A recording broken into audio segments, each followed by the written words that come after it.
Every city has a station that doesn't appear on the map. Most people never find it. Billy did, because after midnight, he picked up the wrong phone. Welcome to nightmares in small doses. Don't pick up lost objects in the metro after midnight. I know it sounds like advice from a superstitious person. If I had read this a week ago, I would have rolled my eyes too.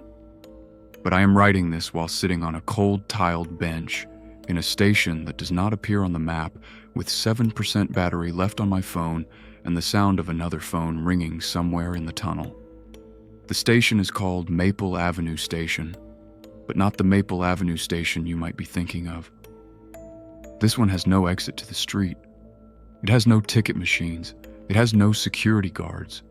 Only 2 long platforms, tiles, yellowed by damp, and an electronic sign above the tracks that has been saying, for hours, next train.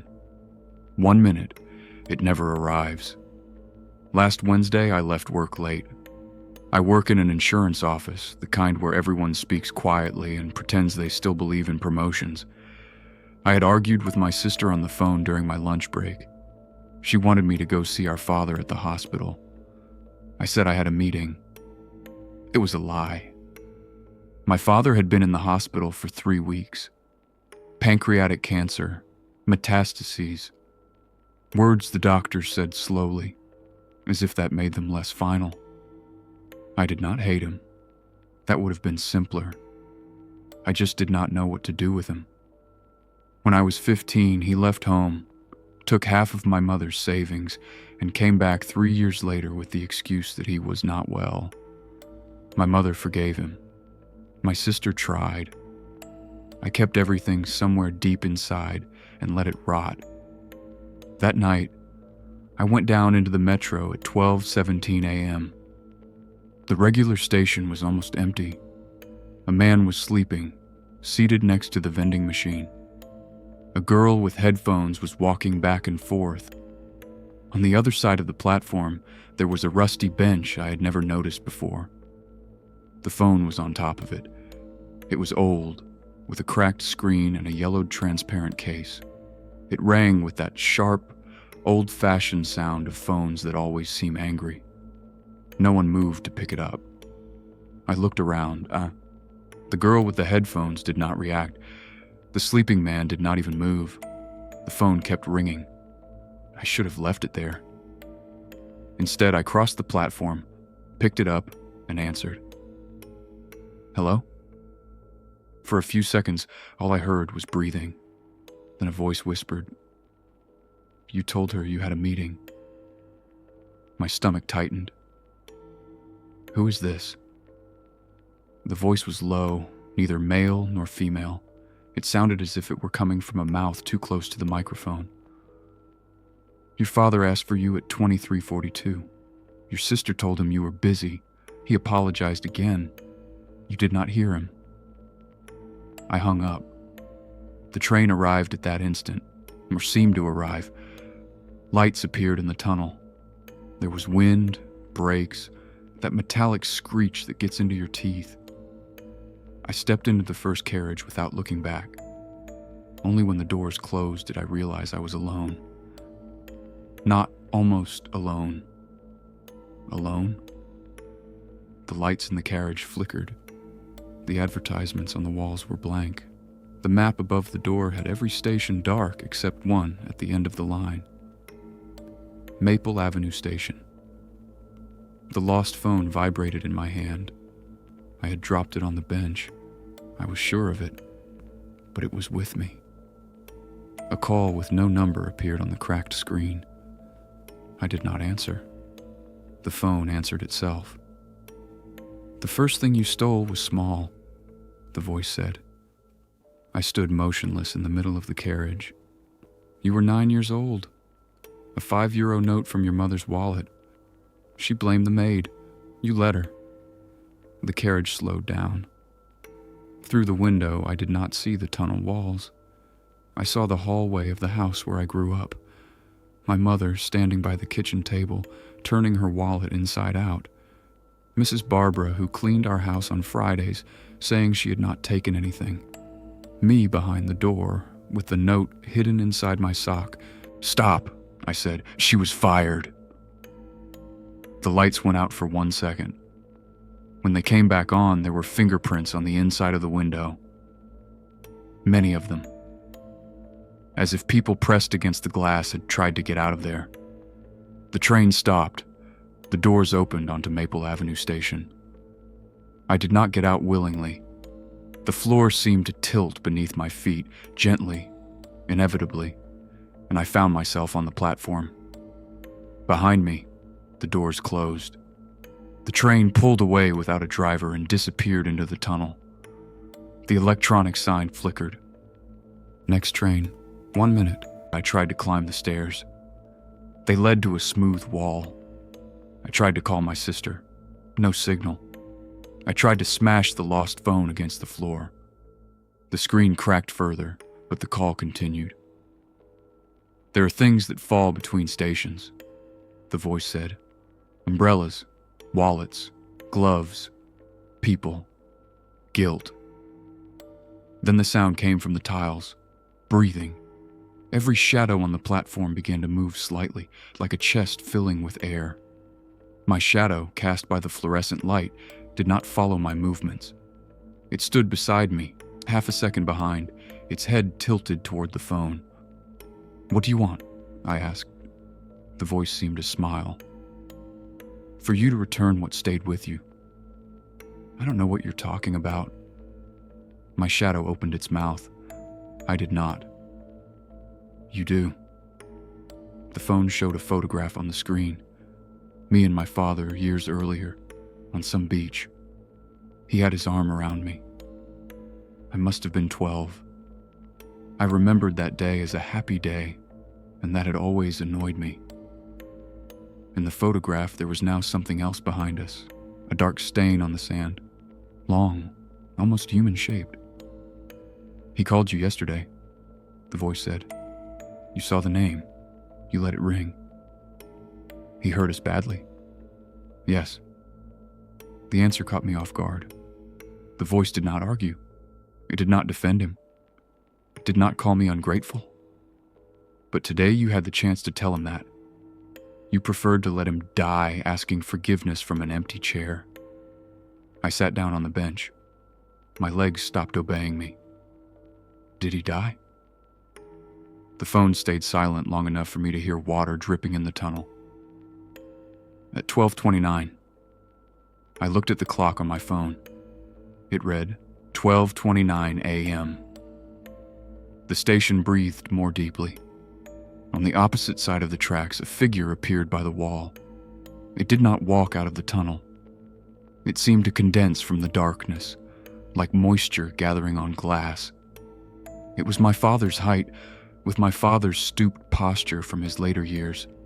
But where its face should have been, there was a smooth gray surface, crossed by small, luminous cracks. The lost phone grew hot in my hand. "Is he here?" I whispered. "No, that is the space you left." The figure took a step.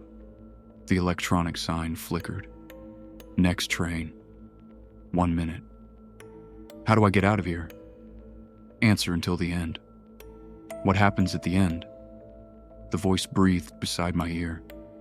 "That depends on what you try to hide." I wanted to say I did not answer.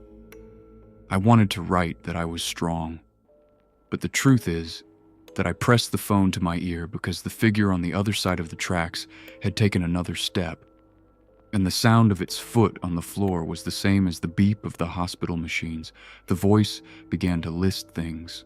Not great crimes, not cinematic monsters, small, precise, shameful things. The coworker I let take the blame for a mistake of mine. The time I saw a man fall in the street and kept walking because I was late. The message from my mother that I deleted without answering on the day she received the diagnosis. The secret relief I felt when my sister took on my father's care by herself. With each confession, a shadow rose from the tiles. Some were thin as wet paper, others had hands.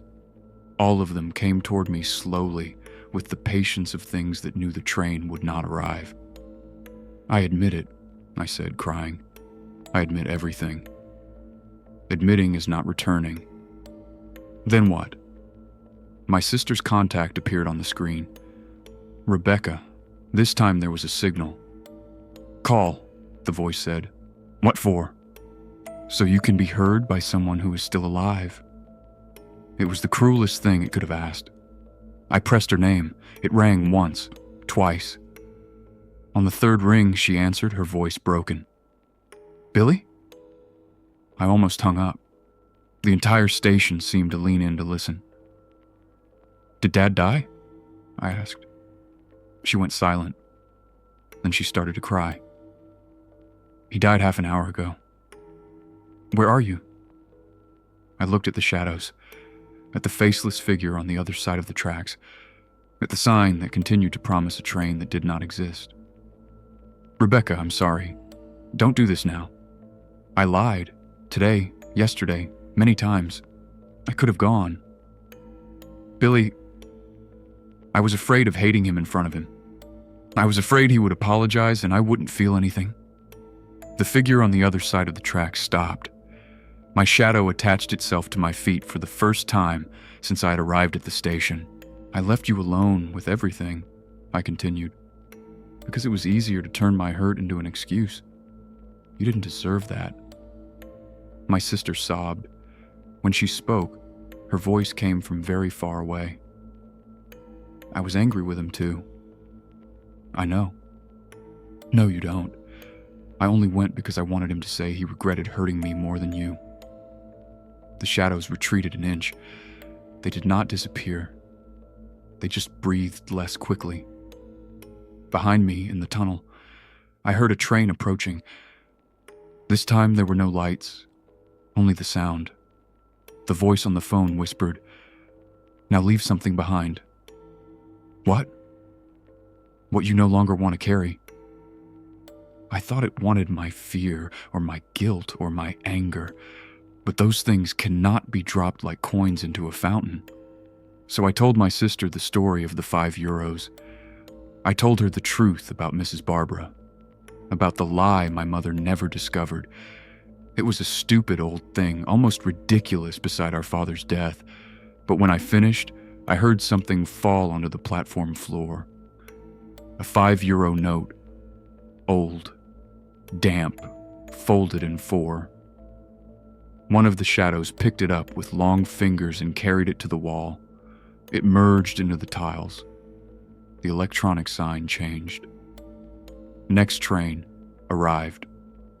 The train entered the station without a driver and without passengers. The doors opened. The voice on the phone said, "You may go." I did not ask why. I did not say thank you. I got on. Before the doors closed, I saw the lost phone on the platform bench. It was no longer in my hand. The screen lit up. This time it showed my sister's name, Rebecca. She was still on the call with me on my real phone. I heard her say, "Billy, are you there?" On the platform, the lost phone began to ring. The faceless figure turned toward it. I screamed at my sister not to answer unknown calls. I screamed until my throat hurt, but the doors closed between us, and the train pulled away. I returned to the normal station at 1:03 a.m. There were people.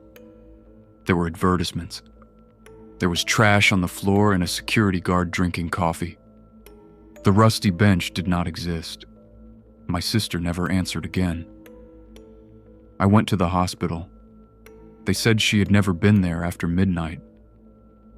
I went to her house. The door was open, the kettle still warm, her phone on the table. On the screen, a missed call with no number. Since then, I receive a call every night at 12:29 a.m. I never answer, but yesterday, my phone started ringing with no battery. Today, in the reflection of the window, I noticed that my shadow is delayed again. And 5 minutes ago, the metro line I can see from my balcony passed by without stopping. The carriages were dark inside, but in one of the windows there was a hand pressed against the glass. It was wearing my sister's bracelet. Thank you for joining me for another dose of nightmares. If you enjoyed the story, be sure to subscribe and leave a like, and let me know your thoughts in the comments. If you'd like even more stories to keep you awake at night, consider joining my Patreon, where you can read and listen to exclusive nightmares you won't find anywhere else. Until next time, happy nightmares.